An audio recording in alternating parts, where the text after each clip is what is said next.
got you. No, it's not. Public. Yeah.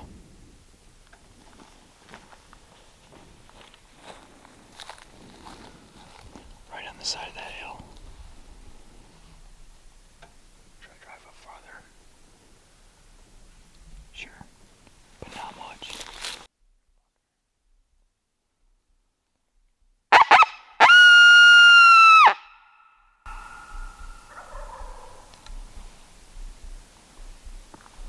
That sounded weird. That could sound like a jig. That sounded like two of them. Or a jig. There's a flat down in there. He's probably roosted up in here, if not up higher, it sounds like. And look at the contour line. All you have to do is pull him down to the bottom. I'll go after this one then. I don't know. Let's try to get him one more time.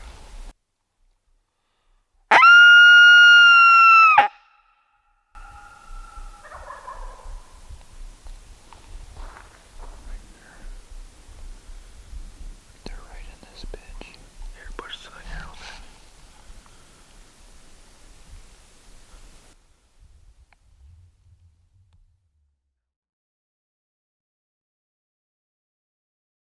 Alright, so we ended up roosting a bird about 300 yards from the road last night. And we're going to try and slip in underneath him this morning and see what we can do from there. So, let's get it.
The next clips that are going to pop up here are of the turkey that is in the tree, the gobbler we were chasing this morning.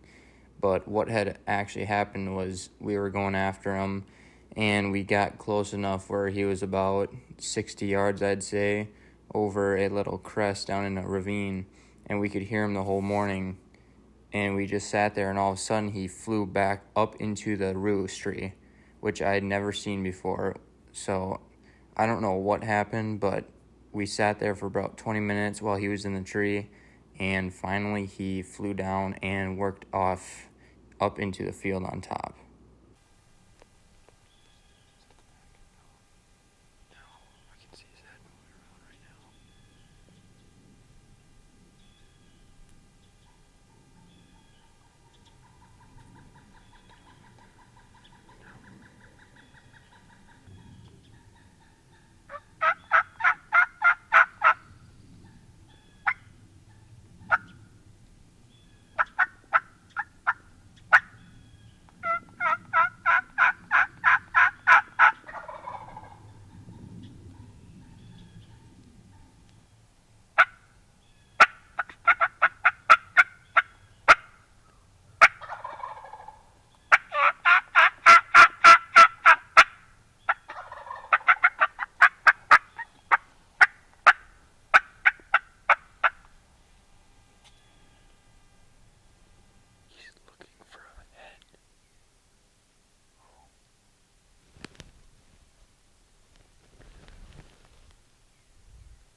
So, turkey we went after this morning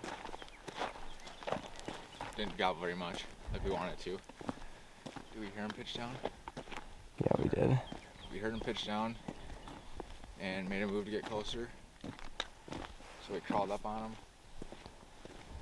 and then set up at a tree up near where he was gobbling from.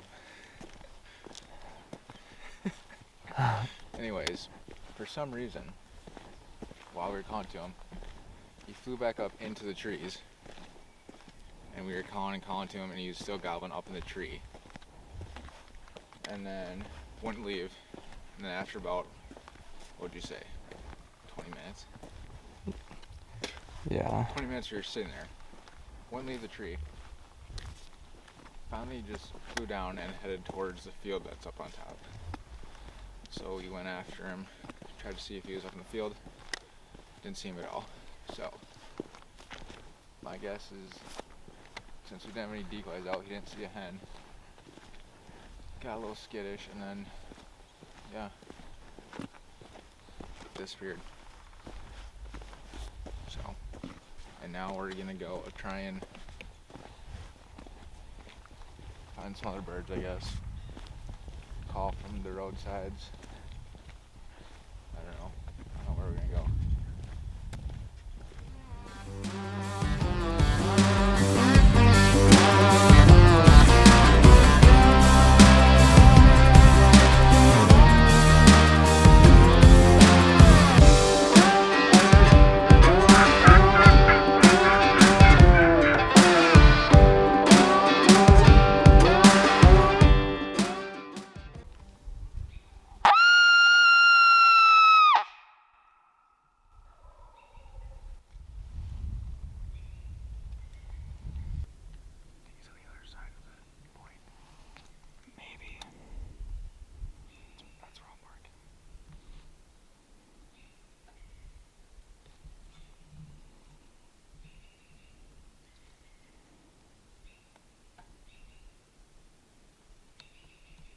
This one above.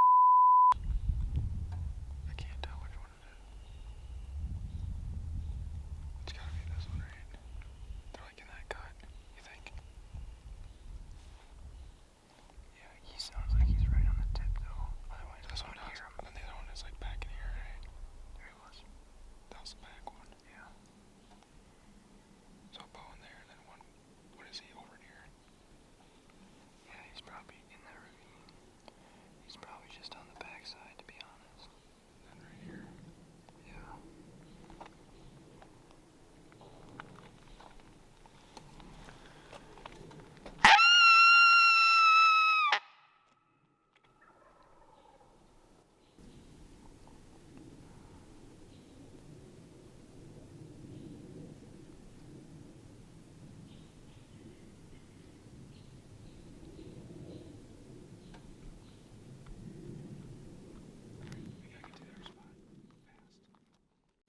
So at this point in the video, it is the morning hunt of day 2, but unfortunately for some reason the video clips from earlier in the morning leading up to the kill got lost in my computer.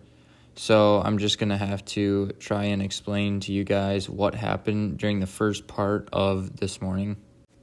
So basically we could hear the turkey from last night gobbling in the roost, so we walked toward the tip of the woods to try and set up right under him, or at least close, and at that point we could hear another gobbler across the ravine. We set up and sat down for about 20 minutes, but couldn't hear the gobbler in front of us once he flew down, but we could hear multiple gobblers across the ravine on the side of the hill and in the field on top. At this point, we decided we were going to go after the turkeys on the other side because they had been hammering all morning, so we got up and went down through the ravine, but swung way around so none of the turkeys could see us. When we got up to the top of the hill, we could see a tom strutting in the field, so we tried calling to him, but he worked off the field with his hen and wasn't interested. After this, we set our decoys in the field and sat in the wood line while calling a couple times, and that's when this other tom that worked around the side of the hill came into the field.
Nice. Yeah.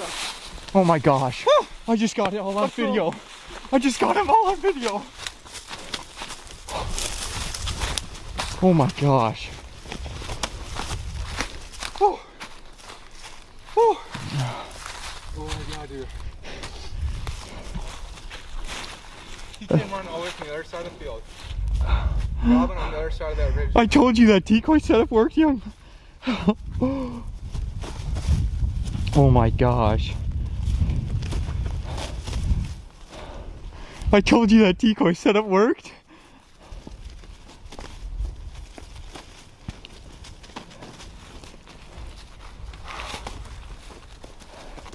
Oh my god.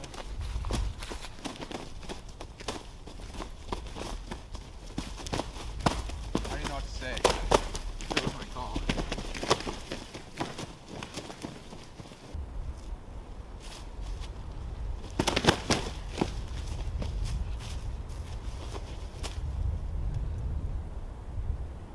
I think he's like a 2-year-old, looks like.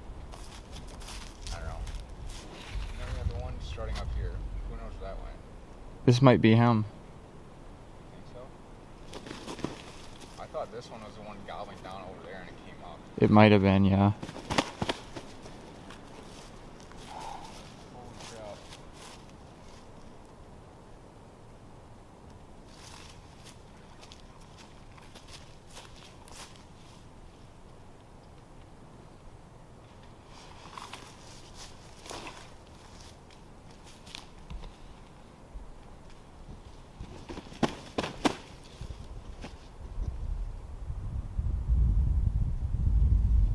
Yeah, it's not huge. I think he's a 2-year-old. This is a big bird. Imagine, like, is that just gobbling in? Probably. I don't know if they have everything they need to feed, so. Yeah. Not a bad fan. Anyways, we set up about 400 yards that way originally this morning. Right up behind a bird that we had roosted off the tip. And what we're thinking is most of these birds flew down or pitched down into this ravine behind us and worked their way up along this. Some of them were up in this field, as we saw this one up here. But yeah, so after they flew down, we were hearing all the gobbles over here. After they pitched down and we were hearing them over here, we got up and worked our way around this ravine down here, climb up this hill behind us. As soon as we got to the top, I saw this one, like you could just barely see the fan and the head just strutting around up here. Started giving a little yelps. He wasn't responding, so I'm assuming he had some hens with him. Then I think he worked off back that way. And then we ended up moving the decoys out to here, and then we heard one gobble like right within the wood line over here, so we got set up on the skinny little tree that we had right next to us. That was after we set the decoys in the field. Oh yeah, we set We the were decoys. like clueless. We didn't know what to do. We didn't, because this one was not responding, and so we were like, screw it. We'll just sit there and set the decoys in the we'll field. see if this one maybe spots the decoys and comes over. Comes back to the calling maybe. So after we did this, we were just kind of sitting in the woods waiting. Hoping that one would come back, and then all of a sudden this one fires off right within the woods. So we're like, oh crap. Not even. He was out in the field, I think, at that point. Because I was like, the very first time we heard him, I was like, he's in the field. He's in the field. He's right over the crutch. He might have been like right on the wood line or like right over this, so it's kind of muffled. But once we got set up, like within like a minute, I just see his bright white head come right over the horizon and see his tail fan like strutting. And then he sees the decoys, comes sprinting in. and he loves the decoys. I'm in love with an emo girl. Started strutting around the decoys, and then we waited for him, expecting an attack on the decoys. Nothing happened. Yeah, I thought he was gonna run because one time he came out of strut and kind of like bobbed his head once. I think that's when I shot him. I don't know. No, it wasn't. No, it wasn't. Because I was like, shoot him, and you didn't. And then he went back into strut. No, he wasn't. No, he came out of strut and like bobbed his head. I'm like, crap, shoot him. I whispered that, and you're like, and you didn't shoot him, and then he went back into strut, and I was like, that was close. And then I shot him? Yeah. I don't know. I didn't want to shoot him in strut, though. That's the thing, because I didn't want to, like... Well, he might have ruin his came out tail again. feathers. He might have came out again, but... Because he was facing right at us, and I didn't want to, like... He might have came blow out of his whole strut. fan off. He might have came out of strut again, but he came out like once, and you didn't shoot him. We'll have to rewatch the footage. No, I know for a fact, because I remember it. I got nervous. I thought we were going to blow it. That I shot him in strut? That's what I No, want to know. no. When he came out of strut the first time, I thought we were going to blow it. Yeah, no, I remember he did that, but I figured he was just... And then he went back in, and I'm like, just shoot him. And he didn't attack the decoy. I was hoping he was going to get all over that. He definitely would have if he... That would have been cool if he just mounted the hen himself. Okay. He definitely would have done something to the decoys if he let him Maybe. live a little longer. Or he might have realized it was fake. I just don't know how he didn't see us, because our setup was like we were both sitting on the same tree that's not even that wide. It's like Wide enough for not even one person. Like a child it is. It's wide like- enough for a child. Yeah, it's pretty skinny. And there's not a whole And lot. it's only like 20 yards away. Yeah. He was just locked into the decoys basically. There was only a couple skinny trees in front of us, like hiding us. But yeah. We're gonna Take some pics. tag it up, take some pictures, take some B-roll, and head out of here.